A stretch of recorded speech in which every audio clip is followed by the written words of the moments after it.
Kieha na kigiriko ni kigomeire ikaria gicagi kia Kasarani mwena wa Elbagon kaunti ya Nakuru thutha wa nyumba ciao kumuda mwaki kuria matanahota kuhonokia onaki. Susan Wajiko umwe wa aria mahutirio ni mutino uyu augite kunyitana kwa nyumba mwena ucio ni kuo gucungireire mwaki gutherema na njira nene. Hii nyumba imeshikana hivi, moto nyumba moja ikiwaka inashikanisha nyumba mingi. Tunauliza tafadhali, tutaishi kuunguliwa mpaka lini?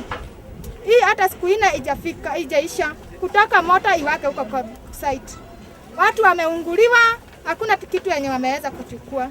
Uliacha familia 50 bila makao. Baada ya wiki moja tena Friday ambayo ili last week Friday kukaa familia zingine, familia 100 wakaachwa bila makao.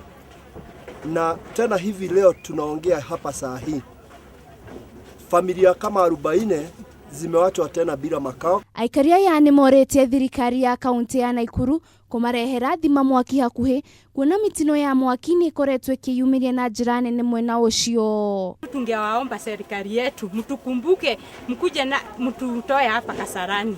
Na hii sio mara ya kwanza, hii ni mara mingi sana. Mweza kutusaidia na zimamoto ingine.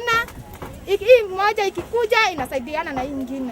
Oho ni mongereire kuga ati indo ciao ciothe itwikire muhu kuria riu maiketie ritana kuria andu a wendi mwega na thirikari ya kaunti iyo kumateithiriria niguo mahote kwiyukiriria kimuturire. Handu-ini ha Kameme TV ni njitagwo Wanjiru Mwaforo.